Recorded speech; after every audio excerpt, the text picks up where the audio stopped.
Melissa, have you finished your health check yet? Are there any results? I've been anxiously worrying about you all day, unable to concentrate on work.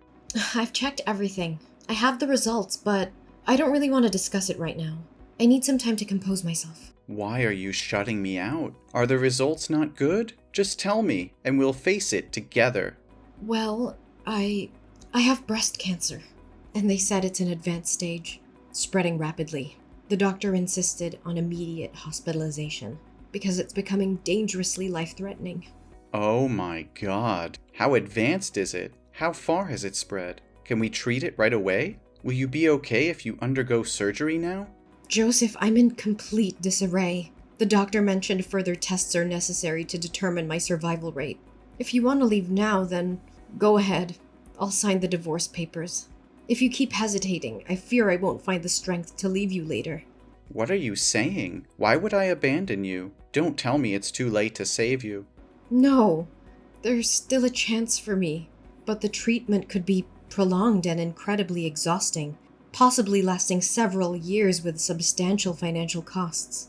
I'm just afraid you won't be able to handle the immense pressure and the troubles that may come along. No, sweetheart, don't think so poorly of me. Haven't the past 2 years of love and 1 year of marriage shown you my commitment? I accept it all, and I'll stand by your side no matter what happens. So let's face this together, openly. Joseph, thank you. Well, here it is. It appears the cancer is even more advanced than I thought. Preserving breast tissue might be challenging. The doctor mentioned a mastectomy, chemotherapy, and radiotherapy as necessary for my survival, which means I won't be the same as before. Honey, I'm not an expert, so I'll scour the internet for more information. Maybe the way I phrase it isn't accurate, but does that mean they'll remove your breast tissue? Yes, exactly as you said. Well, if I'm fortunate, they won't have to remove all of it, just a portion. I can't even begin to imagine it. What's going to happen? Will your breasts just change? It's hard to say for sure, but it's likely that their shape will be affected. They might become asymmetrical or even lose their natural appearance. I'm sorry if it turns out that way. No, I should be the one apologizing. It's my negligence that has led to this critical situation. I should have taken you to the doctor when you first mentioned breast discomfort 2 months ago, but I've been too consumed by work to be there for you. It's all my fault, Melissa. I'm deeply sorry for failing you. No, please don't blame yourself. This isn't your fault. Are you concerned about how this change will affect your attraction to me? I understand if you find it difficult to accept. Don't say that. I didn't marry you for your physical appearance, Melissa. I don't care how your breasts look. My love for you is far deeper than that. But there's something else, Joseph. The doctor advised against getting pregnant during the treatment because it could harm the baby due to the medications involved. This means our dreams of having a child might have to be postponed indefinitely. Can you handle that? If you feel it's too much to bear, I'm willing to leave so you can find a partner who can give you everything. If I wanted someone perfect, I wouldn't have chosen you. You're the most important person in my life, and I don't care if we can have biological children or not. All that matters to me is that we face this together as a team. If we can't have our own children, we can explore other options like adoption. Our love can still create a beautiful family. Joseph, your unwavering love gives me strength. Thank you for being by my side. Now I can face the upcoming surgery with newfound courage. And knowing you're not alone makes me feel stronger too. I thank God every day for bringing you into my life. I'm grateful to have you as my husband, Joseph. I love you more than words can express, my dear. Now, take some rest and get ready for our date tonight. I'll take you to our favorite restaurant, where we can cherish each moment together. Yes, Joseph. I look forward to it.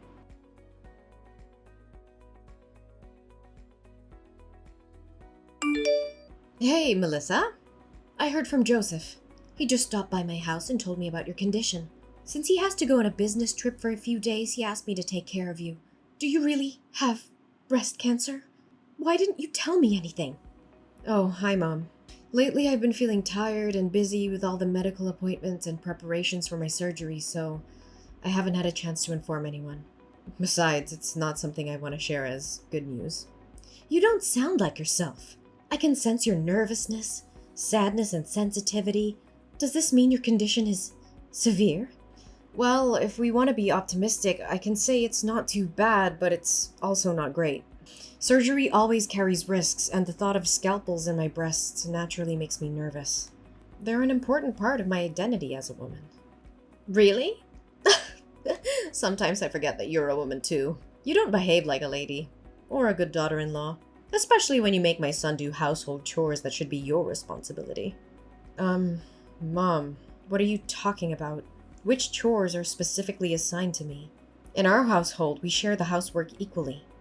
Oh, really?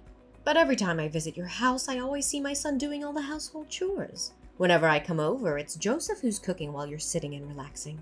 Or he's folding clothes while you're fast asleep on the bed. You don't fulfill your duties as a wife or a woman in this family. I think if you have surgery to remove your breast, you might as well become a real man. Mom, did you forget that you said you didn't want to eat my cooking anymore?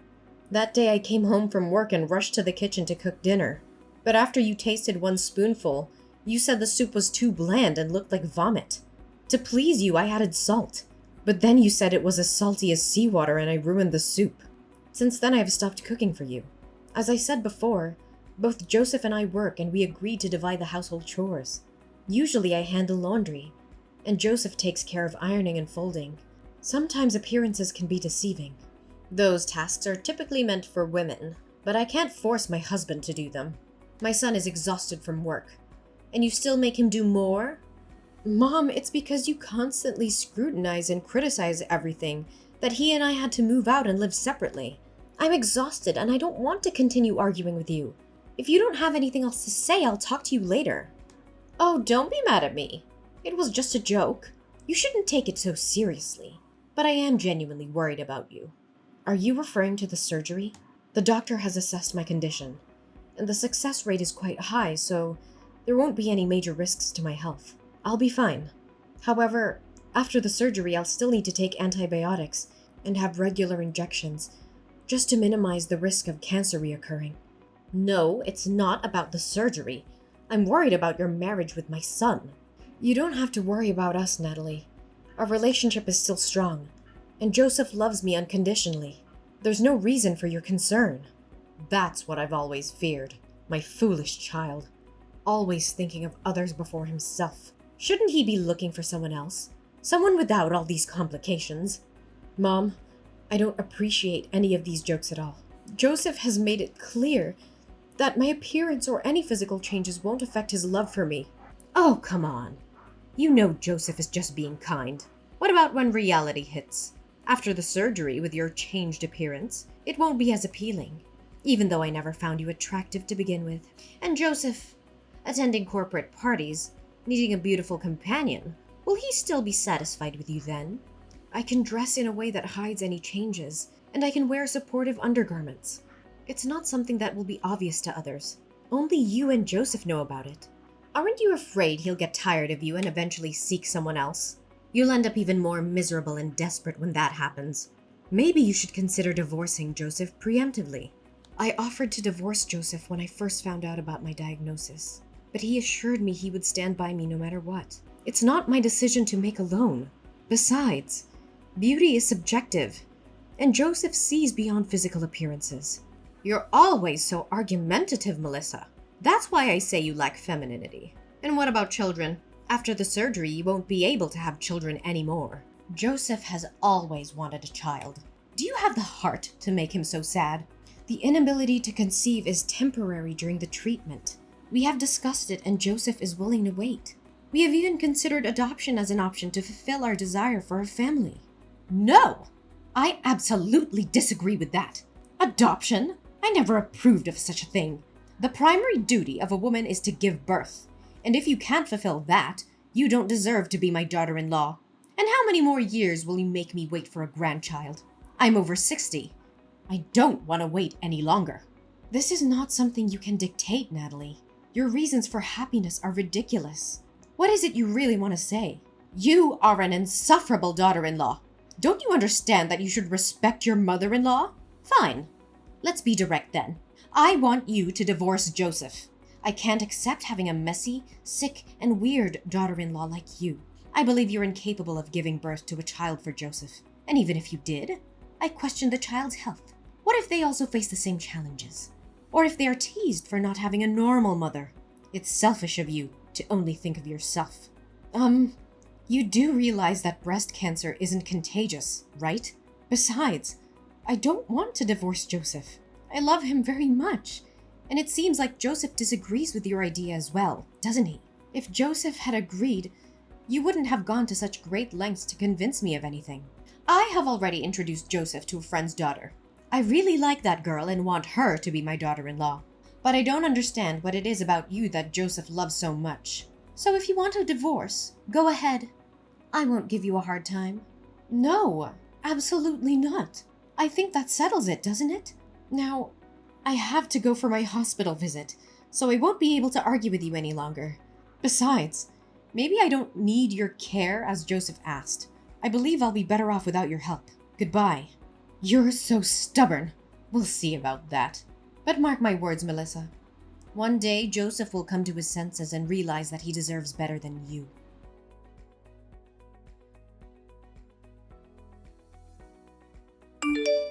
Melissa, I've thought long and hard about this, and I can't continue pretending that everything is fine. The very idea of you going through breast surgery disgusts me to the core. I've tried to sympathize with your situation, but I've found comfort in the arms of another woman. She possesses a beauty and allure that surpasses anything you could ever offer. She is fertile and capable of fulfilling my desire for children. I can no longer bear the weight of your burdens.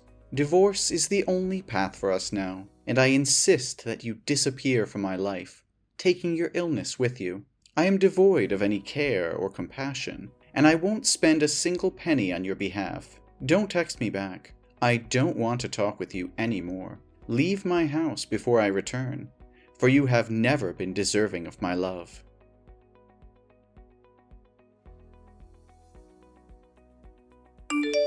Melissa, I've returned from my business trip, and I'm about to step into a taxi to head home.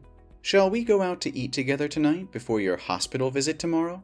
I miss you so much. How dare you speak to me as if nothing happened? You think a simple date can erase the hurtful and cruel words you uttered? Do you have any idea how utterly devastated and crushed I felt after reading those messages? Don't worry. I've already packed my things and won't take any of your possessions with me. I'm so sorry, Melissa. You must have been very angry with me because I didn't text you these days, right? But you said I said hurtful or heartless words? I'm a bit confused. What? Don't pretend to know anything. Scroll up and reread those horrible texts you sent me this morning. Do you know how desperate and sad I was after I read those lines? Wait a moment. I genuinely don't understand what you're accusing me of. I haven't sent you any texts in the past few days. I didn't even have my phone with me. Don't play innocent with me. The messages I received came from your number. Are you suggesting someone else used your phone to send those heartless messages? I'm telling you the truth, Melissa. I haven't touched my phone until just now.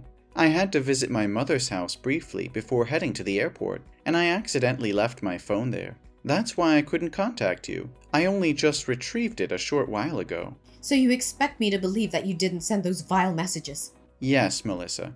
I swear on everything that I hold dear. You are my world, and I would never stoop so low as to hurt you in any way, even intentionally. How can I be certain that you're telling the truth? Can I truly trust you after this betrayal? I understand your skepticism, but I assure you I'm being honest. In fact, I had a crucial meeting with a client this morning. If you need proof, you can verify it with my colleague. I even rushed through my work to be home with you earlier. I haven't had a moment's rest since. All right, Joseph. I believe you. I'm sorry for jumping to conclusions earlier. No, I understand why you thought that way. It's understandable since it came from my phone number. But who would do such a thing to make you misunderstand me? Is it possible that someone hacked into my phone just to play this cruel joke on you, knowing about your battle with breast cancer? Hold on a moment. I think I may have an idea who could be behind this. When I initially read the messages, I was overwhelmed with sadness and disappointment, and I didn't take the time to analyze the situation carefully. However, upon rereading them, I noticed some suspicious clues. What? Do you have a suspect in mind? Please tell me. It's all speculative at this point, and nothing is certain. But maybe the truth won't be easy for you. I don't get it. What do you mean? We'll discuss this in more detail once you're home.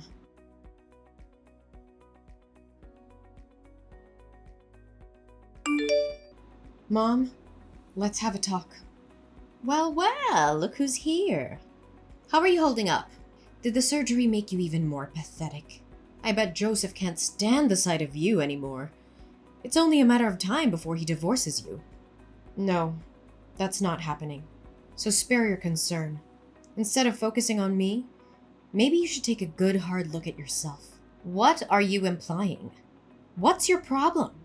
Oh, don't act innocent. You're the one behind those vile messages from Joseph's phone, aren't you? Oh, those messages.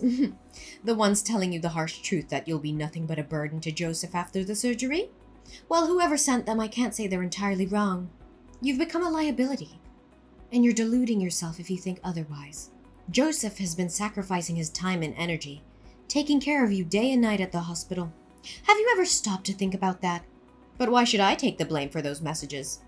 I understand what you're trying to say, and I'm grateful for everything Joseph has done for me. It's rare to find someone who actually upholds their wedding vows. But let's get back to the point. Did you know that there are advanced software and applications that protect phone data from unauthorized access? What does that have to do with anything? Why are we talking about this now? It has everything to do with this. Joseph left his phone at your house, didn't he? Because of the confidential company information on his phone and the previous security breach, he installed a special security application linked to my phone. So what? I still fail to see your point. Well, this application utilizes facial recognition every time the phone is unlocked. And guess what? The person who sent those messages entered the wrong password repeatedly until they finally entered my wedding date correctly. As a result, the application captured a photo of that person. And you know what's even more interesting? It looks a lot like you, Mom. That means nothing. It's not proof that I sent those messages. I was simply looking for something on Joseph's phone. What's your problem with that? You're right. It's not proof if you were innocent. But here's the kicker.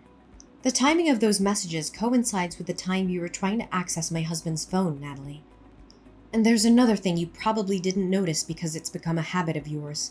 Using the sign to end a sentence, while Joseph never does. You call that evidence? It's utterly ridiculous. Yes, it may not be definitive proof of your guilt, but it's substantial enough for me to take legal action against you for impersonation and the defamation of my career. I've already reported the incident to the police. If you're innocent, there's no need to be afraid. If the real culprit is you, I will offer you a sincere apology. What? Why would you involve the police in such a trivial matter? You're blowing this way out of proportion. It may seem trivial to you, but it's a serious violation of my privacy and emotional well-being. I won't allow someone to harass me and spread malicious lies without consequences. This isn't just about the messages. It's about the betrayal and the intent behind them. I won't tolerate such behavior from anyone, not even family. I can't believe you would go to such lengths over a misunderstanding. You're being unreasonable and exaggerating the situation. We're a family, Melissa. We should be able to resolve our issues without involving the police. Are you suggesting we handle this matter within the family? Do you admit that the culprit is someone within our own home? Is it Jason? Should I confront my father-in-law about this when he visits me at the hospital? What? Is Jason there? No, you can't tell him. I'm sorry, but it's too late for that. I've already exposed your actions. I told them everything. And you know what? Jason is disgusted by your cruelty and heartlessness. He wants a divorce, Natalie. He no longer wants anything to do with you. And Joseph decided to cut ties with you too. We're no longer a family. Melissa, please, I beg you to help me. I can't bear the thought of losing Joseph and Jason. They're my world, my everything. I'll do whatever it takes to make things right. I'll grovel. I'll beg. I'll do whatever they want. Just please convince them to forgive me. I can't live without them. Natalie, your actions have caused immense pain and shattered the trust that Joseph and Jason had in you. Rebuilding that trust will not be easy, if it is even possible. You must understand the gravity of what you've done. It'll take more than empty promises and desperate pleas to mend the bonds that have been broken. I will do whatever it takes, Melissa. I'll prove to them that I've changed. that I'm no longer the person who inflicted such pain upon you. Please, I'm begging you, give me this opportunity to make things right. I can't bear the thought of losing my family forever." It's ironic, isn't it? You don't want to lose your own family, yet you are willing to destroy mine. Begging me in vain won't change the fact that you have to face the consequences of your actions. So instead of staying there, begging for forgiveness, I suggest you prepare yourself for the legal proceedings ahead. You'll have to answer for both insulting me and seeking a divorce from Jason.